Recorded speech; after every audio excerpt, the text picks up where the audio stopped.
Good morning, YouTube. My name is Will, Enzo and Lotus here. I wanted to talk to you guys today about something that's been brought to my attention a few times by questions. Don't worry, the Evo's in the garage. I know I normally usually have it out, but it's hot and I'm not going to open the garage and let all that cool air out. So I want to talk to you about shopping for a used Evo, specifically low mileage Evos. There's not that many of them out there, especially when you start talking like sub 50,000 miles, even sub 60,000 miles. There's not many of them out there.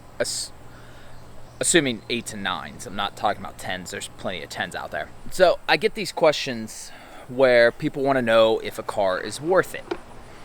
Now I get these all the time, and the variables change, but whenever it's a low mileage car, I'm always very cautious with that answer. Here's the thing.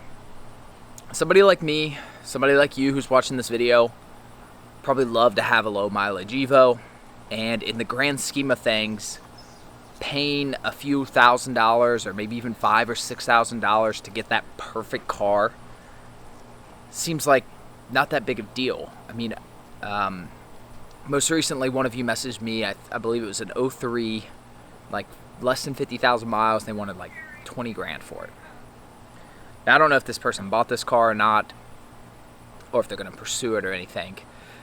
The response I gave them, though, was to the effect that regardless of whether or not I think that car's worth it, or even if the market thinks that car's worth it, what you have to realize is if that same car had 100,000 miles, or 150,000 miles, or even 80, 90,000 miles, it wouldn't be even a consideration. It'd just be absolutely not. It's not worth anywhere near that number. And if you look at NADA, even with that low mileage, it still shows it as not being anywhere worth it. The thing is, you're buying an Evo and you want to enjoy it and drive it a lot and not worry about mileage, and you buy one like that, every mile that you put on it is just crushing your resale value. You know, I've mentioned a few times that my Evo's gone up in value, as most Evos are. I can promise you, you buy some really low mileage 8 or 9 Evo and you drive it, your value is going down. You will have the only Evo out there. You will have paid a premium to drive the only Evo that can go down in value. And that's the crappy thing about it. So you're paying this premium to have a car. Lotus, stay down here. Thank you. So you're paying this premium to have a car that you really can't drive, that you're going to get penalized every time you drive it. It'd be like leasing a car and being over on your mileage. So again, I'm not saying you can't buy a low mileage Evo. There's nothing wrong with that. You just have to remember what you want it for. And that's actually the big reason I specifically sought out a high mileage Evo. You know, when I went to buy that car, I remember the wife asking me something about the mileage, because it was high. It was like 120,000 miles.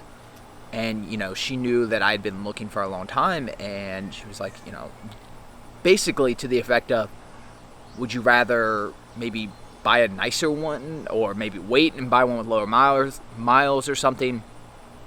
I think she was worried that I was just buying the cheapest one so that I could have, like, I was just desperate to have one, which, I mean, it kind of was, but I could have afforded a more expensive one. I didn't want one because I wanted to know that every time I got in that car and started it, never worried. That was always a thing that bothered me with my Evo 9, and to somewhat of an extent with the Evo 10 too. You know, the 9 was bought new, and I just knew that I was racking miles and doing that, and part of that is I drove a lot of miles back then. But anyways, not once have I ever felt guilty about driving my Evo 8. Doesn't matter where I'm going, how many miles, what I'm doing, I've never felt guilty, and I love that feeling. Now, if I could own like a second low mileage Evo, maybe, yeah, sure. So I want to keep this short, and I'm pretty much going to wrap this up. Just remember, just be honest with what you want to do and what you're going to be comfortable with. The other thing to keep in mind too is, even though I know a lot of you guys will respond back that, oh, I plan on keeping this car for a long time, you never know what life's going to throw at you.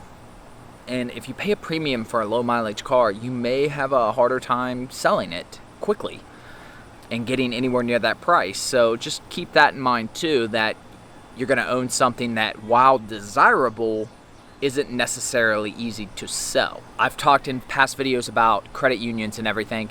I have no problem getting loans on used cars, but I looked up the value of this GSR, and best case scenario, my bank would loan me like maybe 12, 13,000 on it, maybe.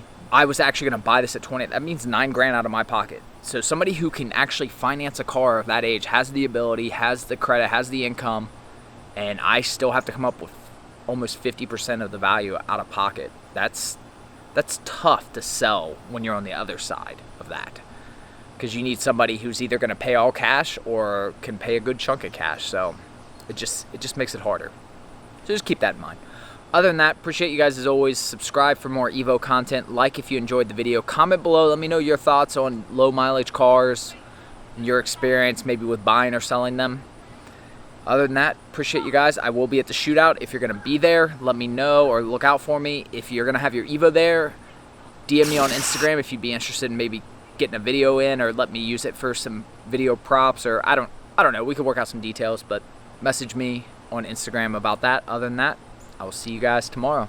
Bubba, you want to say bye?